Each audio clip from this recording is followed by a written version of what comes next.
everyone, welcome back to Homegrown Passion. Well, today's video we're going to get ready for winter in two different ways, but before we get to that, I am on the hunt for strawberries because this is going to be the end of the season. It's going to go down to 20 degrees tonight, so I know all these guys are going to freeze, even though I have all these beautiful flowers and all these nice white strawberries, but they'll never get ripe. So I'm going to go through each of these plants. Here we go. And I'm going to get all the red ones off, and then I'm going to freeze them for us. So stay tuned.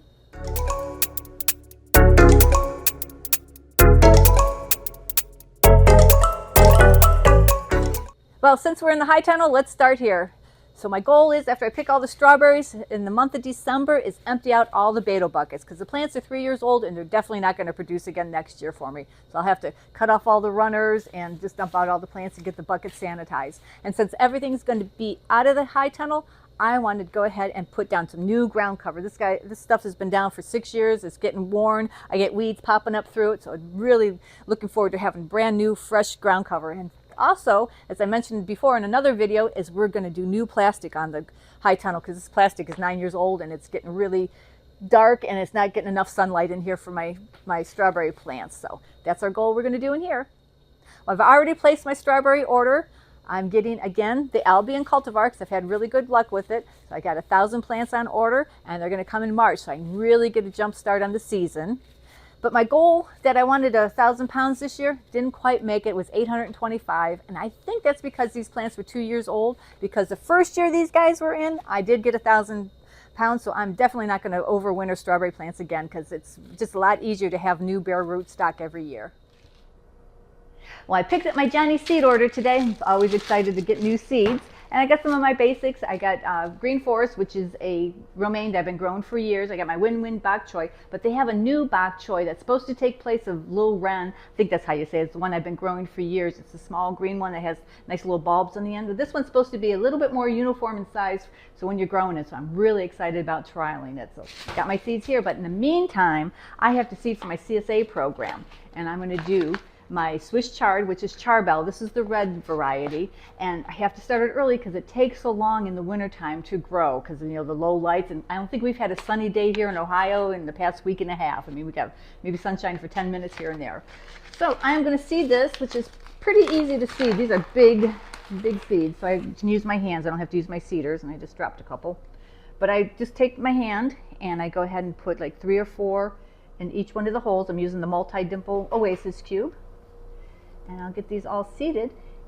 And after I get done seeding, why don't I take it out in the greenhouse and show you some bright light Swiss chard that I already had started. And it's about a month old, and I'll show you how big it is in the channels. Well, here's the Swiss chard I'm growing in the NFT channels, the bright lights. But they're not very bright with the cloudy days. My reds and my pinks and my yellows aren't very vibrant. But if we get a sunny day, these colors will definitely pop. And you can tell it takes a lot longer to grow in the wintertime because these plants are 5 weeks old. If it was in the summertime, they'd probably be about that big. But I did plan ahead, so I do have them in the channels for a couple more weeks before I have to harvest them. Well, I have another seeding to do for my CSA program. This time it's going to be watercress, which is the most nutritional green there is. And I'm excited about growing it again because I haven't grown it since my farm market. But I saw online that there's a recipe, or not a recipe, but you can boil the watercress into a tea. And I love tea. You know, you're supposed to get all the nutritional value out of it. So I'm really excited about that. And these seeds are so tiny, but they're fun to put into the Oasis cubes. So I need to be careful here. One time I was doing this and I spilled them all over. And that's really a waste because these seeds are not cheap. So I use my seeder. Any of you guys been following me, you know I like to use my seeder a lot for the smaller seeds. I'll get some in here. Set that guy up so he doesn't fall over. There we go. And so I got him in my green seeder. Just kind of get him down to the end and just push just a little pile. I don't know how many seeds it is since these are so little. But I just put a little pile on the bottom and cover the whole bottom of the Oasis cube because these, like I said, are the multi-dimple, and so it has a bigger hole. And once you've done this a few times, it goes pretty fast.